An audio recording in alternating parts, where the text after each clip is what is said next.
कि जब हम मुनिराज का आहार बनाते हैं तो आहार को चखना चाहिए कि सभी सामग्री सही है या नहीं, क्योंकि हमारे यहाँ ऐसा किया जाता है और मुझे सही नहीं लगता। देखिए, कुछ चीज़ों को तो जरूर चखना चाहिए, खासकर लौकी और तोरू। अगर ये कड़वी आ जाए तो जहर है, समझ गए। अब आप कहोगे जूठा नहीं हो जाएगा, अरे खुद नहीं, किसी से चखवा लो, थोड़ा सा एक पीस निकाल के चखवा लो, इसमें कोई हानि नहीं है। ये किस दृष्टि से किया जा रहा है? सेहत की दृष्टि से, शुद्धता की दृष्टि से।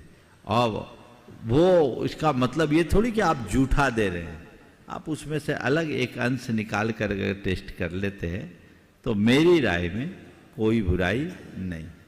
बल्कि मैं ये कहूँगा कि ये दो चीज़ें तो जरूर करना, नहीं तो एक महाराज को कड़वी लौकी दी गई, नाम ही ले लेता हूँ, हमारे संग में क्षमा सागर जी महाराज, 1991 में सतना में हम लोग थे। अब महाराज जी ने एक और लौकी खा ली, लौकी बहुत कड़वी थी। अब लौकी खाई, उसके बाद पानी पिया और कुछ लौकी लिया नहीं, लेकिन फूड पॉइजन हुआ।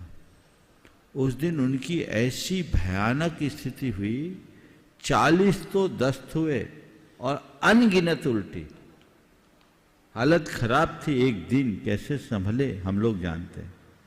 तो अब बताओ, और महाराज जी ने सोचा चलो एक गिलास ले लेते, कुछ नहीं होगा, पर वो एक गिलास भी जहर बना दिया। तो इन चीजों को ध्यान रखना चाहिए।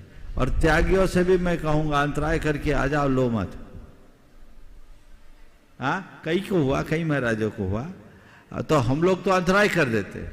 अभी एक हमारा ब्रह्मचारी था, कड़वी लौकी थी, सोचा अच्छा है इंद्री जय करो, कड़वी खा लो, और कड़वी लौकी खा लिया, दिन भर परेशान रहा, हालत खराब। हाँ, एक हफ्ते तक बीमार रहा।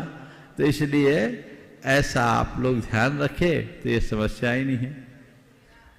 हाँ, जो भी चीजें हैं उनको उस दृष्टि से देख सकते हैं। चलिए।